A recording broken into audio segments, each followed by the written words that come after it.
still, you don't want to think of your mom having sex with anyone, but especially her cousin.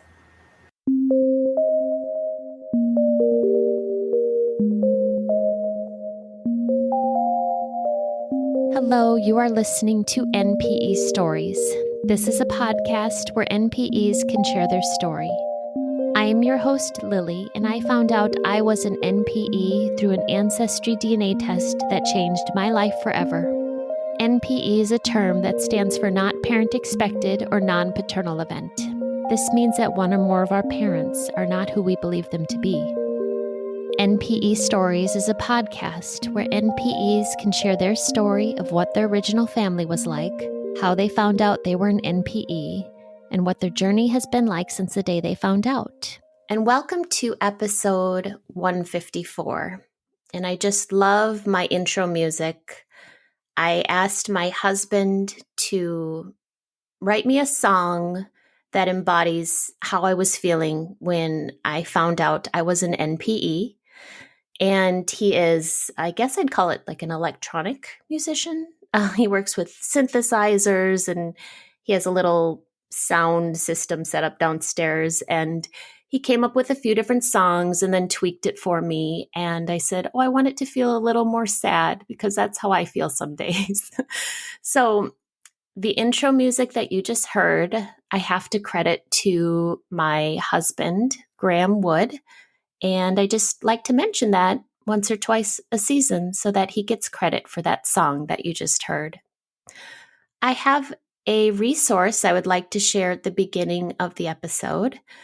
We had a guest on named Annette. I believe her story was Annette's Story. I don't remember the number of the episode, but it was Annette Becklund, and she came on the podcast a couple years ago. And she just sent me her book called Ancestry Discoveries, What Happens Under the Sheets Doesn't Stay There, a memoir by Annette L Becklund. I'm really excited to read this book. Thank you, Annette, for sending this to me. I know I will see her. She'll be one of the authors at the Untangling Our Roots Summit coming up March 30th and April 1st in 2023. So I wanted to point that book out. It's been going around online in the NPE forums, and feel free to grab yourself a copy on Amazon if you're interested in reading it.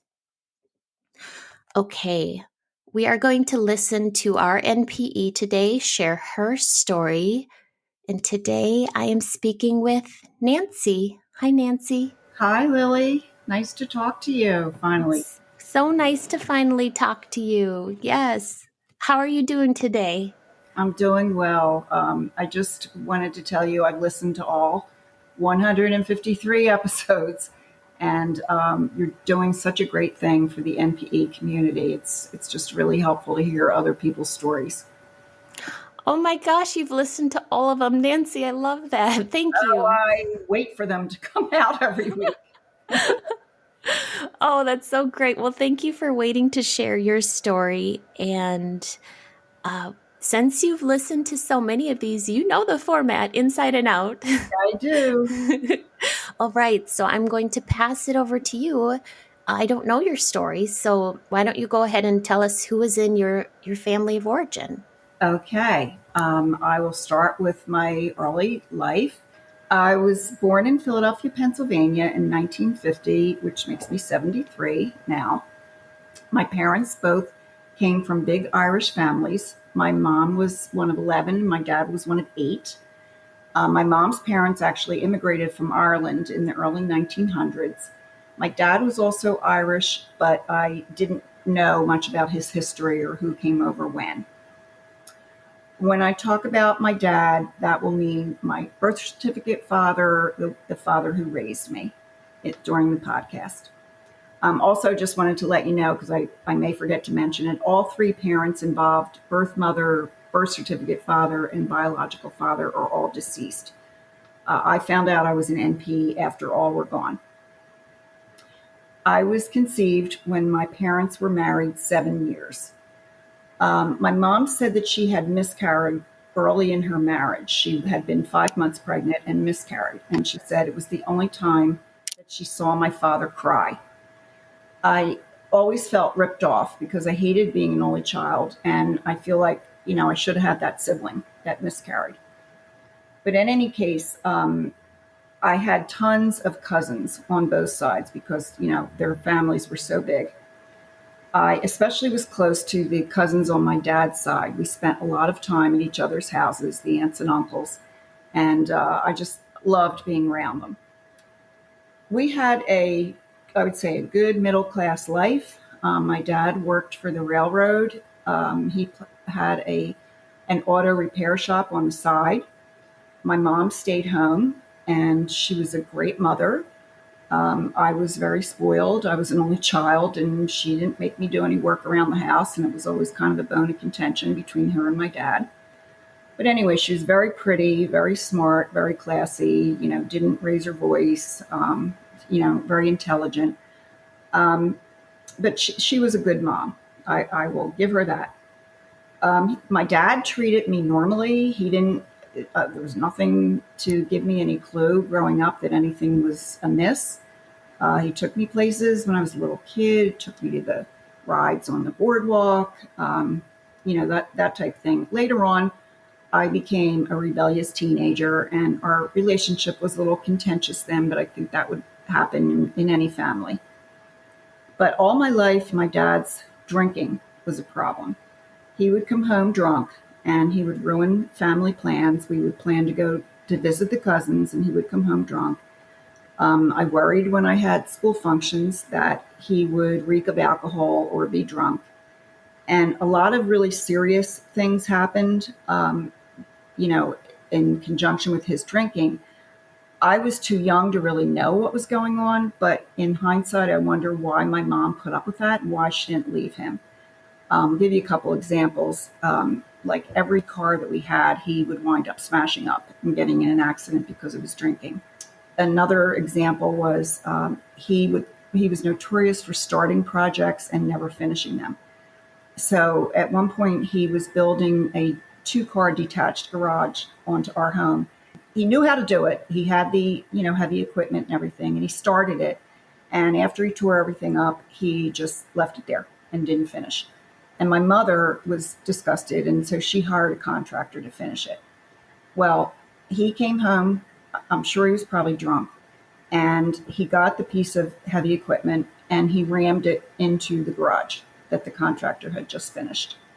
So my mom had to get the contractor back, finish the garage. But those types of things, I just wonder how my mom stayed with him after all that. But it gets worse. When I was in my mid-teens, he became involved in some shady and even illegal activities in conjunction with his auto repair shop. But he was a skilled liar, and my mom was oblivious and naive. And so she didn't know what he was doing, and I was too young to realize that anything was wrong. He eventually got fired from his railroad job. He had a good job, it was a good job with a pension, but he got caught drinking on the job, so he was fired. My mom worked full time, for fun, but eventually she had to work full time. In my later teens, he was actually arrested, and it was in conjunction with, again, his auto repair business. He got involved with some stolen car stuff.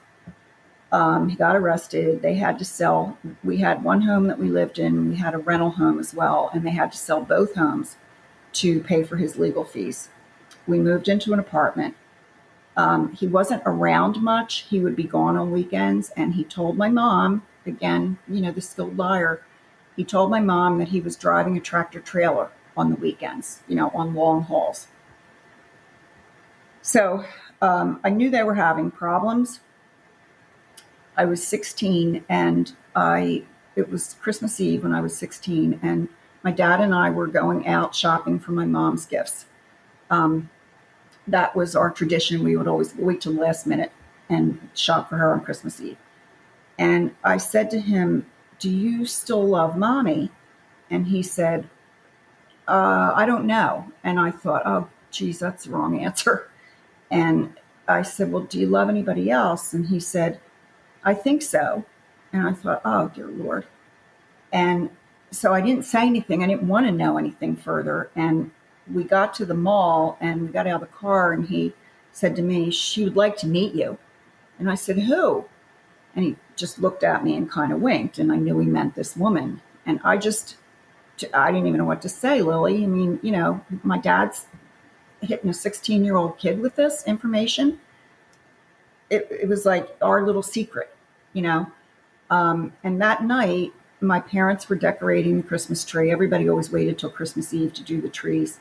And I went upstairs to bed and I was just crying my eyes out because I never told my mom this. It was like he really burdened me with this secret. And I didn't want to hurt my mom. And I like didn't want to betray my dad, you know. So that was really something that I think, it really affected my childhood. After that first arrest, he had been on probation, but he later got tangled up in another mess. And he told us that he had to skip town because he was going to be arrested and put in jail. My mom actually helped him with some money. She cashed in some of her savings bonds and she actually gave him some money. And he takes off and he leaves for California. We later find out that he left with the other woman that he had told me about. And the reason we found that out is her husband, she was married, her husband shows up at my mom's door with their little boy and says, your husband left with my wife. So that was how my mother found out the story. So it sounds like a soap opera so far, doesn't it? Oh, I mean, that's terrible. I know. Oh. Anyway, so at that point, I was 22. I just wanted to kind of give you the timeline here. He moved to the West Coast, and I didn't keep in touch with him much because I was loyal to my mom. He died in 1999, and it didn't really affect me because he had been gone for 25 years. But even though he left, in the 70s, we still kept in touch with his family, with his brothers and sisters, my aunts and uncles and my cousins, because I loved them all so much. About 7 years ago, I was talking to a cousin. She's actually a second cousin. Hadn't talked to her in years, and we were catching up. And she tells me in this conversation that she didn't like my dad very much. And I said, why? And she said he made a move on her when she was only 16 and he was in his 40s. And I was like, oh my God, this just gets worse. She told me that she had taken her car to him. Her mother said she was having problems with her car. Take your car over to, Uncle so-and-so and he'll fix it.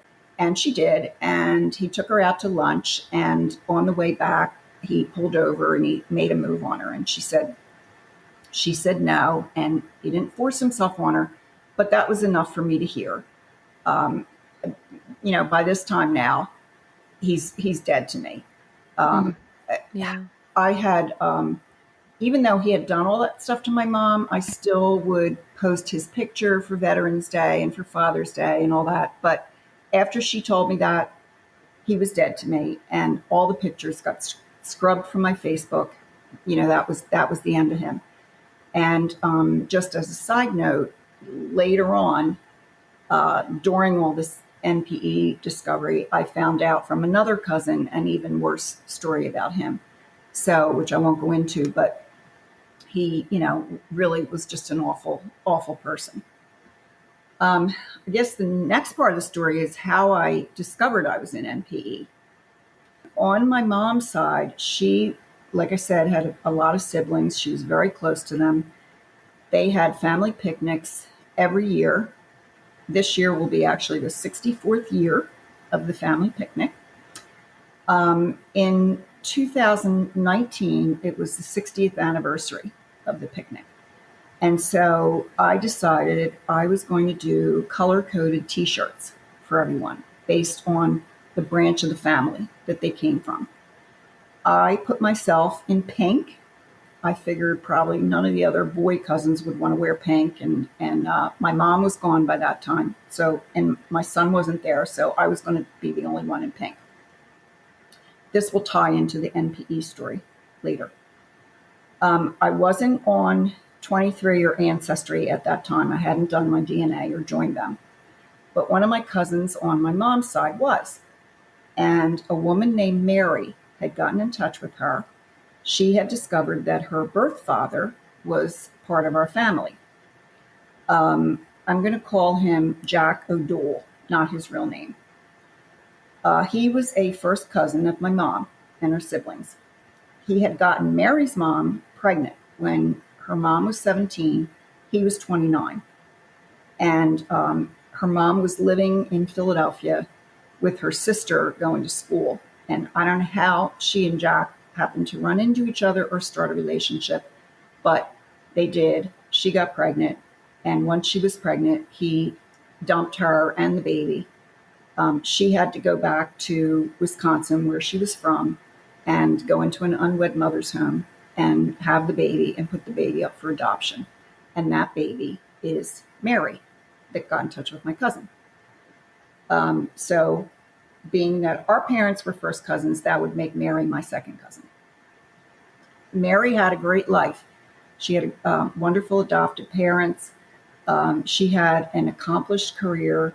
She retired as a Navy commander, which is impressive for anybody, much less a woman.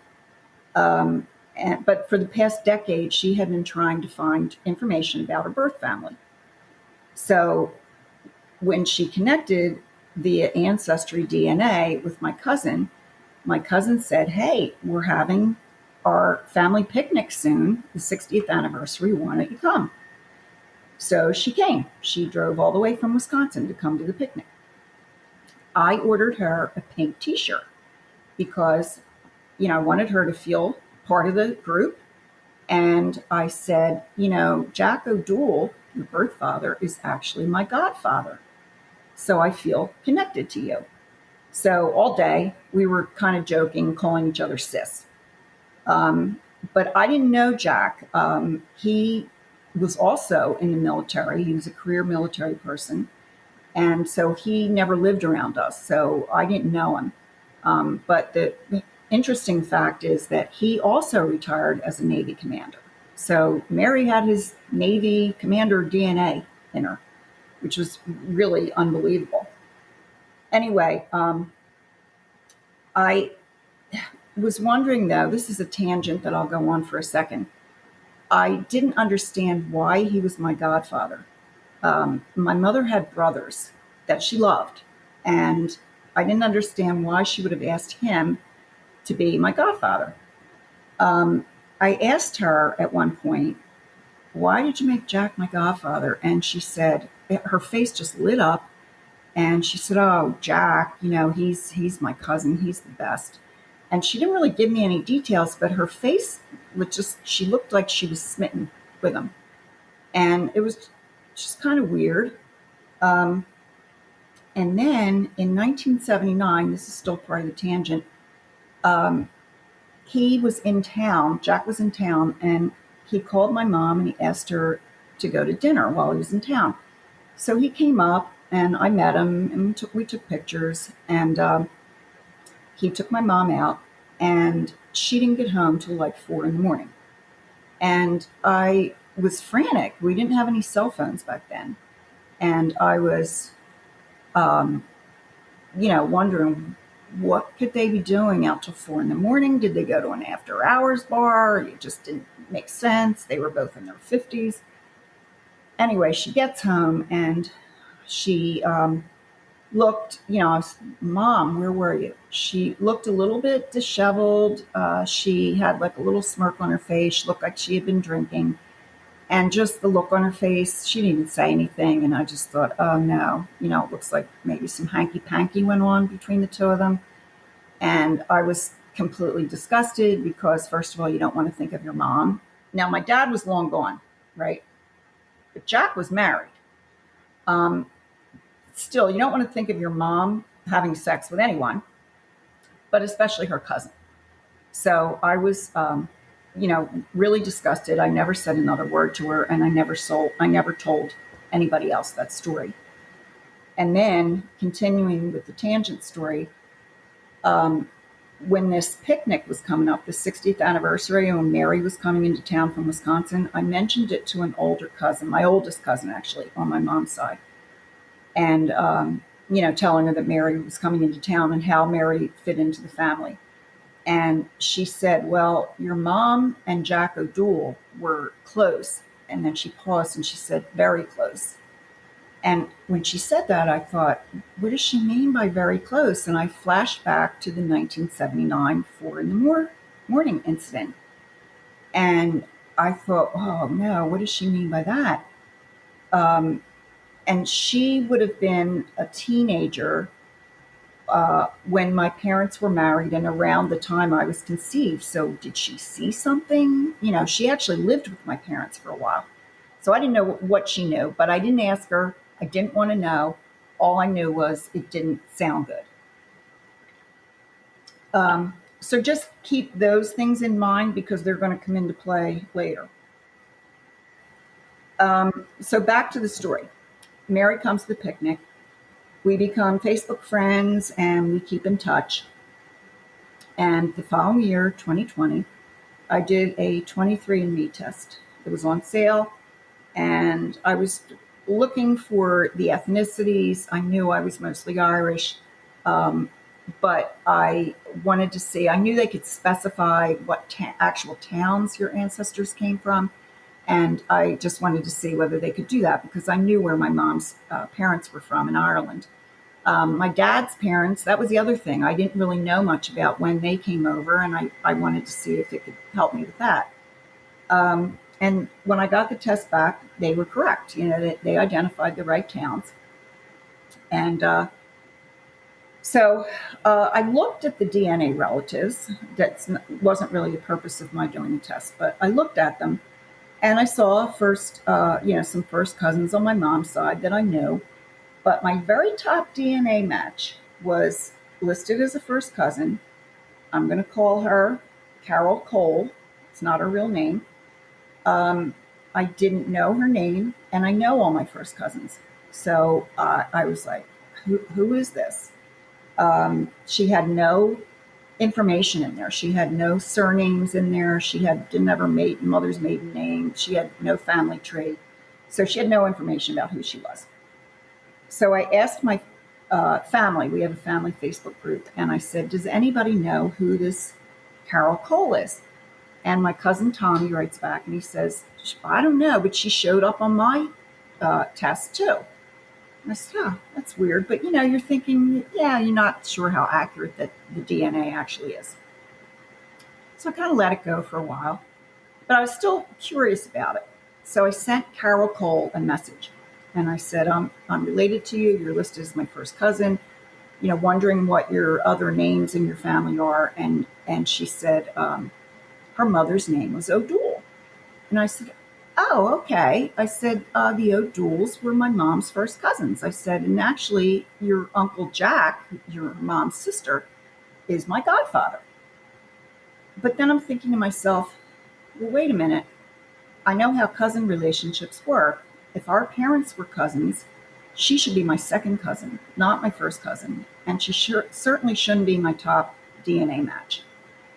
But again, I still thought it was maybe a glitch with DNA. Then all of a sudden, Lily, one night I was sitting here and I thought, oh dear, what if Jack slept with my mother and he's actually my birth father? That would make Carol Cole my first cousin. So, what if he slept with my mom, not just Mary's teenage mom? That would make him my birth father, Carol my first cousin. And so I asked my cousin Tommy, I said, hey, Tom, did she show up as your first cousin or your second cousin on your DNA report? And he said, my second. And that's what she should have shown up as mine on, but she showed up as my first. And then I realized my suspicion about this whole thing was coming true. That you know, Jack was actually my birth father. My reaction was I was nauseous. I just felt like throwing up. I went to bed. I cried every night for nights on end. I wanted I felt like taking a shower and trying to wash his DNA out of my system. I was so upset. But I couldn't tell anyone. I didn't have actual proof, but I did tell Mary, the one that came to the picnic. Because if this is true, this is going to make her my half sister, not my second cousin. She was wonderfully supportive during all this. We were joking about it in the beginning. I said, hey, I might actually be your half sister. And she said, well, there was a reason. Must have been a reason you put me in that pink T-shirt at the picnic. And, we were kind of joking about it. But the only way I could prove it for sure was to take the ancestry test. Remember, in the beginning, I took 23. She took ancestry. So I took an ancestry test. And if my suspicions were correct, she would show up as my half-sister. And when I got the results, May 15th, 2020, she was my top DNA match. Ancestry always groups them as close family, first cousin, but she was 1,842 centimorgans. So she was my half-sister. She later took the 23andMe test just to confirm, and she was also my half-sister there too.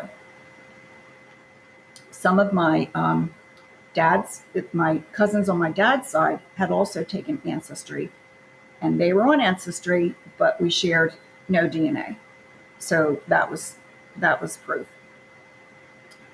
My first reaction was, besides wanting to throw up, was I was so angry with my mom. And not that she cheated.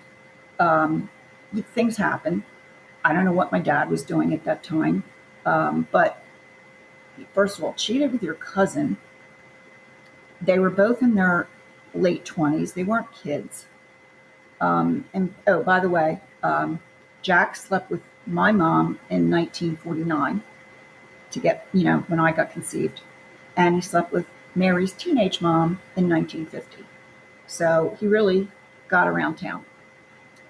But the main thing I felt was that in choosing Jack to be my godfather, she really disrespected my dad, who, she had just slept with Jack, and then she has him at the church standing next to my dad, standing as the godfather. And it just was like, how could you do that? You knew you slept with him, whether or not you knew I was his baby, you knew you slept with him. And I just couldn't understand the logic of that. So now, in addition to taking all the Facebook pictures down of my dad, now I took everything down of my mom too, because now they're both dead to me. Took all the pictures in the house down. I haven't thrown them out yet, but I took them all down. I didn't even want to see her. I was so mad. I started asking my older cousins on my mom's side if they had ever heard any rumors of this, and they said no. I wanted to go back to the oldest cousin. Remember the one that said they were close, very close? I wanted to go back to her and ask her, well, why did you say that? But by this time, she was living with her kids. She was not in good health, and her kids didn't want me to talk to her because they thought she would get upset and it would aggravate her heart condition or whatever it was. So that was, put on hold. I didn't tell my cousins on my dad's side. I figured they probably wouldn't know anything about it. My dad's sister was still alive. She was one of my favorite aunts, and she was 95. I didn't want to upset her. His cousin, he also had a cousin in her 80s that I was very close to, but she had terminal cancer. So I certainly didn't want to upset her. So months go by. His sister dies, my aunt, but my cousin with the cancer is still hanging in there, and she's doing chemo, and she's, seems to be hanging in pretty well. So I thought, you know what, I'm going to ask her. I have nothing to lose at this point, and just see if she happens to know anything. So this is where the bombshell part of the story comes in. So up to this point, Lily, I had thought my mom slept with her cousin, got pregnant, may or may not have known whether I was his or my dad's. And of course, I thought my dad, assumed I was his baby. His cousin tells me that at a wedding in the 1980s, my dad was drunk. It was a family wedding. My dad had flown in from the West Coast. My mom and I were not at this wedding. Dad was drunk, and he tells her that he knew that I was not his child and he knew it because he was sterile. So that was bad enough. Also, he suspected his brother of being my real father, his younger brother. Oh. My cousin said, I said, how did this conversation come up? She said, I don't know. And I said, well, did you ask him why he suspected that or anything? And she said, no, she was so dumbfounded by this whole thing that she didn't say anything. So she said, well, who is your real father? And I told her, Jack O'Doul, my mom's cousin. She said, no, that name never came up. So at this point, Lily, I'm thinking, what in the hell kind of marriage did my parents have? How did she go to my father and say she's pregnant? Did she just say, like, the doctors must have been wrong? You're not sterile. You must not be sterile after all, because I'm pregnant. And I could kind of see my mom doing that. Did he never confront her on how did you get pregnant? I'm sterile. She was just really lucky that I looked just like her. That I didn't look like either one of the, the real father. Mm-hmm. I don't know whether Jack actually knew he was my birth father, but knowing my mom, she was a master secret keeper. She never shared with her family any of the stuff my dad did, back in the days when he was doing all that stuff. She never told her family any of that. In the 70s, after my dad left, she was dating a man, which she had every right to do. My dad was gone. And she dated him for the longest time, and she never told me.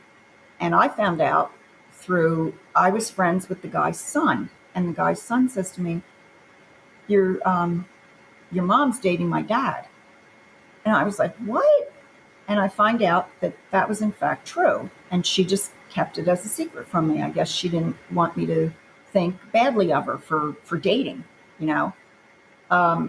So that's the kind of thing that she did all the time, is keep these secrets.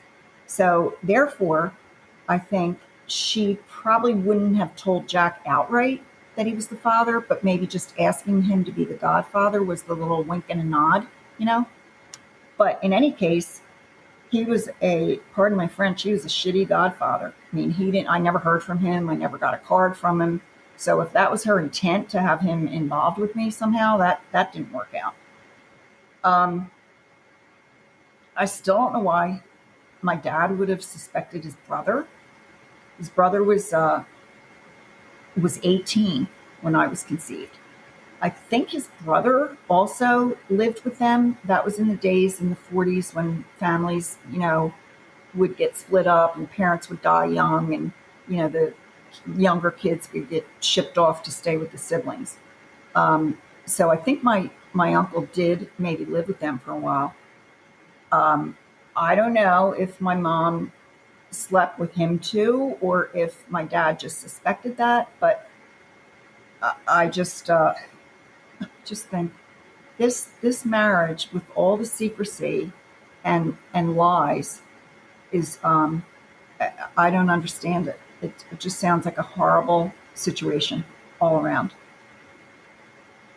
So what has happened since then? I did eventually tell the rest of the cousins on my dad's side. the ones that I'm close to. And they have been wonderful. Nothing has changed with them. Cousins for life, they've been great. We still get together and nothing's different at all. Mary and I, my new half sister, we are still in touch. We are both happy to have a newfound sister. And we both share a hatred of our birth father because of what he did in both situations. And we really were connected at that picnic. We just didn't know how closely at the time. We also have two half sisters by Jack O'Doule's marriage. He was married later in the 50s after he, knocked up everyone in Philadelphia. He had two daughters by this marriage. One of the daughters has actually done an ancestry DNA test. She is now my top DNA match. I don't know if they know. I don't know if she's looked at her DNA relatives. I don't want any relationship with them, and neither does Mary. We don't need to know anything more about our birth father than we already know. And I certainly don't think his daughters would probably want a relationship with us. From what I can see on their Facebook, he died in 2016. What I can see on their Facebook posts is they adored him. But remember, he slept with my mom in 1979 and he was married. So he was still running around. Mm-hmm. I don't know how much they know about that. And their mother is still alive. I've told a bunch of close friends, in addition to family. And I have to say, the reactions have been very awkward. People don't know what to say when you say your mother slept with a cousin. Yeah. Some have defended her, like, well, she was a good mom. I guess they're trying to make me feel better. Some others, like some of my cousins, she was like a saint to them and they don't want to hear it. They don't want to hear me say anything bad about her, but they're not the victims here. I am, or they say, well, she might have just been really in love with him. And I said, well, yeah, but why would she disrespect my father like that? They'd only been married 7 years. And she asked this guy that she slept with to be my godfather. Nobody can justify that. Every time I bring that up, they're like, yeah, you're right. I don't know. So that's really the part that I am most upset with, that godfather thing. Yeah. There were a couple other things that also I'm also upset about. It was nice that my dad raised me, knowing that I wasn't his, but he also messed up my life and my mom's life. And why did she stay with him? Well, now we know why she stayed with him, because she was obligated to him. He was raising a child that wasn't his. And he probably, on his side, he probably thought he had a free pass to do whatever the heck he wanted because my mom was obligated to him. The other thing that I'm angry with is that she brought Jack around me in 1979. I mean, I was 29 at that point. I was an adult. But she still brought him around me, and she went out and she stayed out till 4. And it was very obvious what had gone on. And that was traumatizing to me. And now that I know the reality of the story, it's even more kind of in your face, I think to myself, if my mom were alive and I would ask her and I would confront her, that I found this out through the DNA, I think her reaction would be, the DNA is a bunch of crap, and she would just shut down any further discussion. So I'm mad at that, even though she's gone and I haven't been able to confront her. I just feel like knowing my mom, we all know how our moms react to things. Yeah. And I feel like that would have been a reaction. So I'm mad at her for her reaction, that she never Yeah. had. Yep. Um, and it's like ruined my relationship with her. She was my best friend. And after she died, I was really grief stricken and I really missed her. And now I can't even think about her because I just get too upset. One of the other things, you probably think this is goofy, but I always hated being different.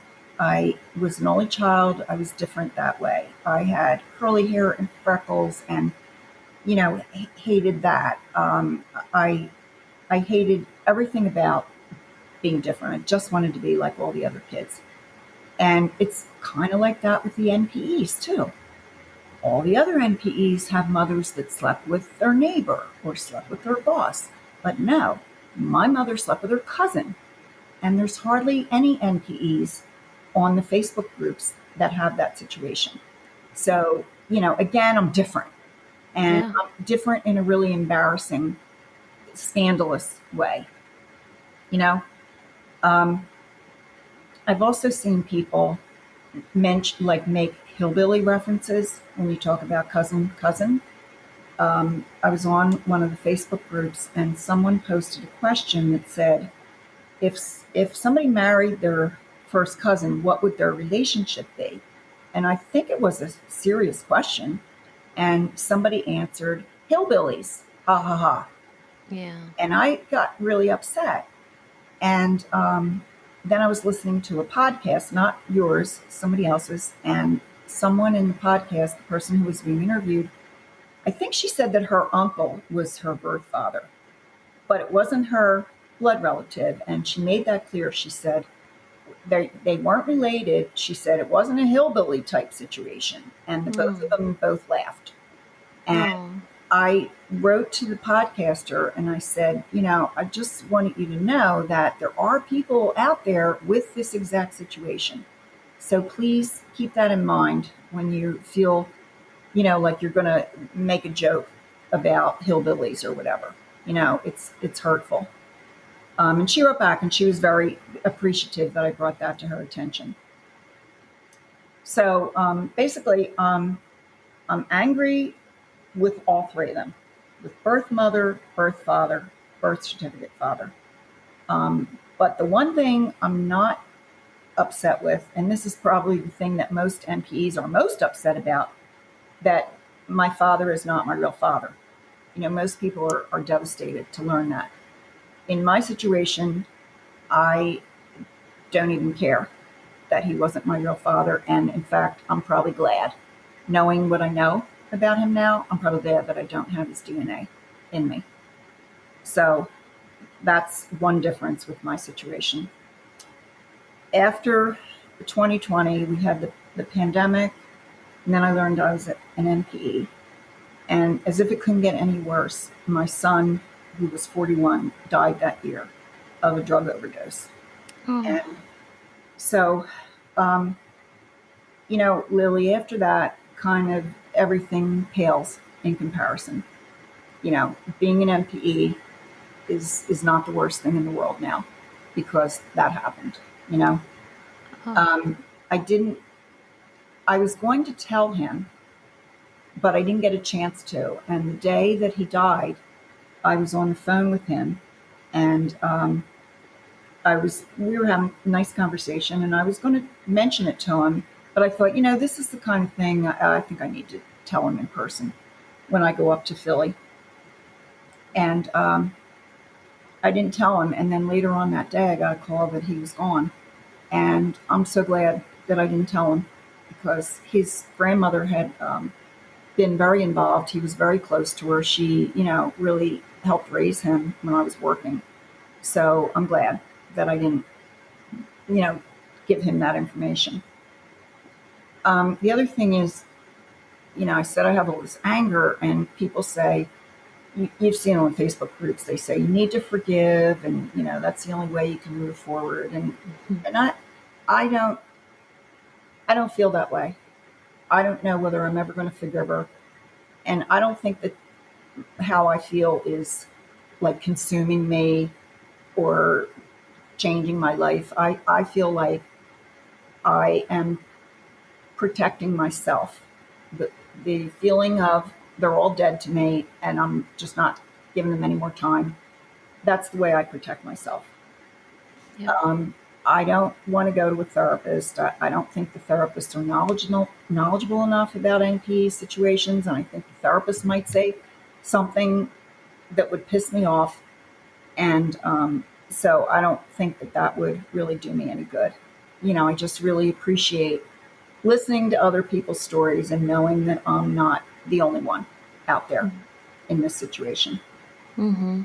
I do have two funny anecdotes for you, though. We have a second cousin on my mom's side, who's the family genealogist. And her name is Betty. And when Mary came up as being Jack O'Doule's daughter, I called Betty and I was telling her about this newfound revelation. And she was very interested because she does, she adds people to the family tree all the time.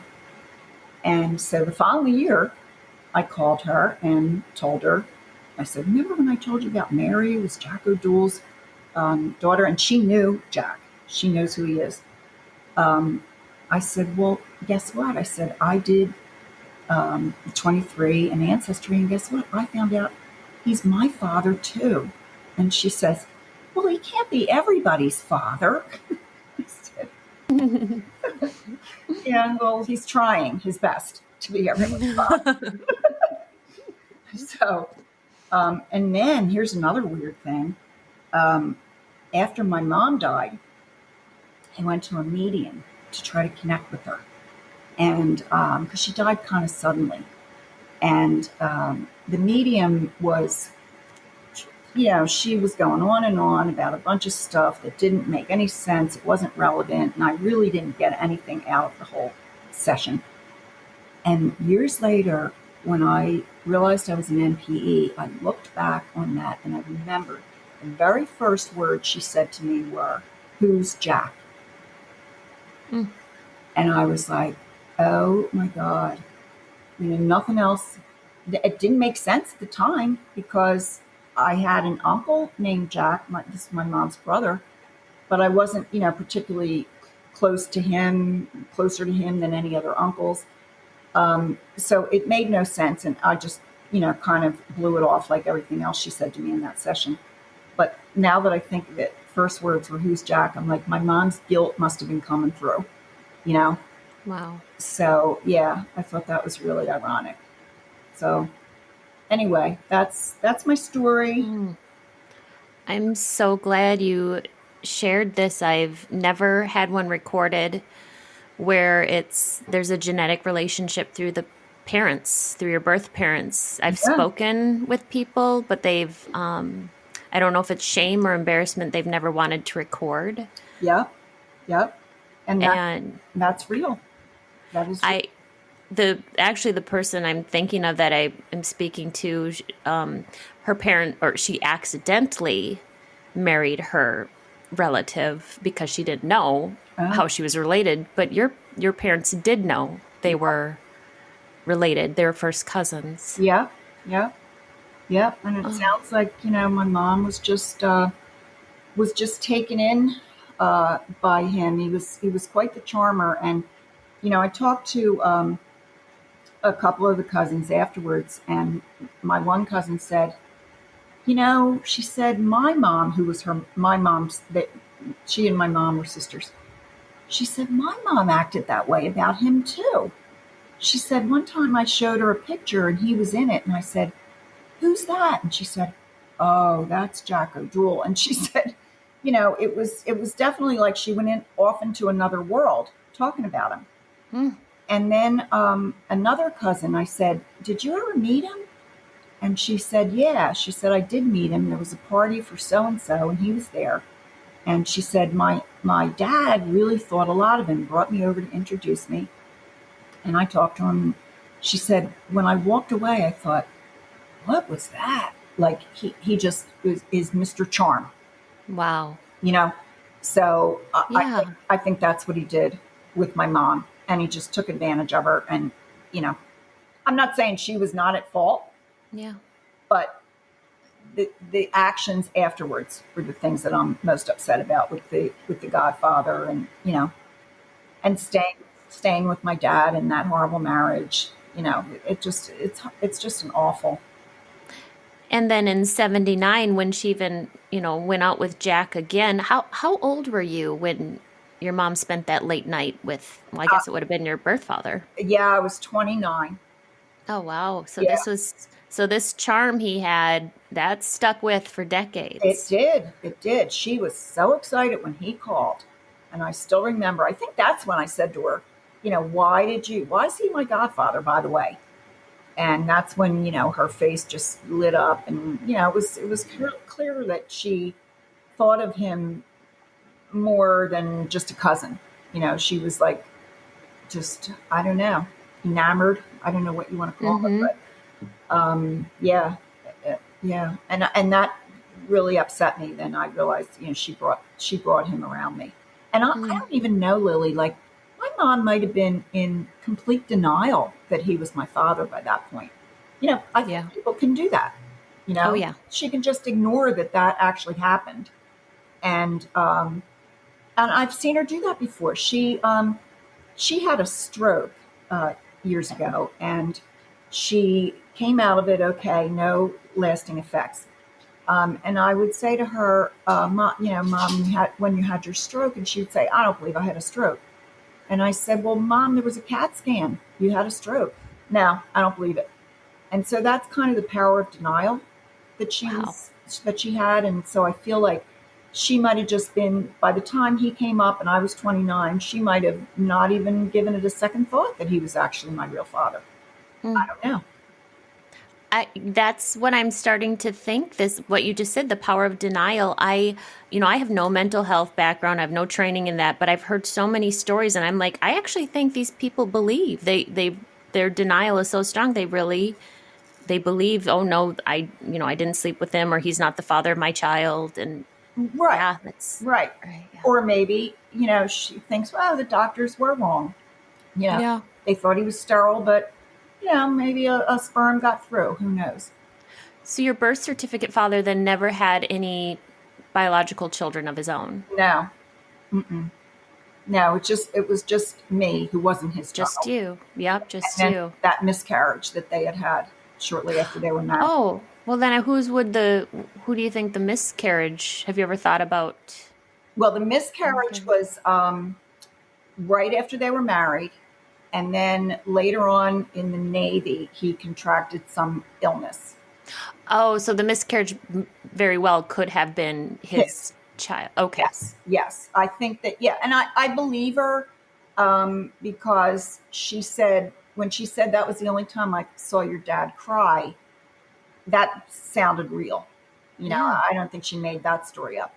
So, Yeah. so I just assumed all my life that she was able to get pregnant, but it was hard for her for some reason, either on his side or her side.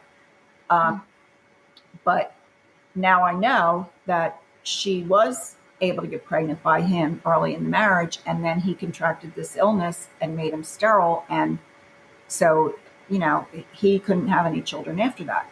So Mm. he knew I was not his. Yeah. Oh, well, Yeah. isn't that, and the fact that you picked Mary out a pink t-shirt when you guys invited her as the newfound adoptee to the family, and here she ends up really truly being your My half sister. sister, yeah.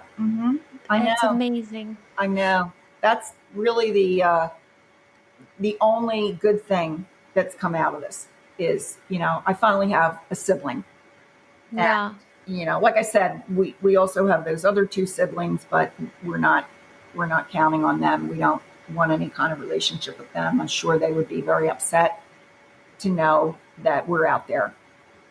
So, And the fact that you've seen that they think so highly of their father, because maybe if you knew that they didn't like Jack, it's like, oh well, then maybe this is a safe half sibling to reach out to. But the fact that they speak so highly of him, your intuition might be right on how they would respond if you were to get in Right. touch with them. Right. I did talk to one of his nieces.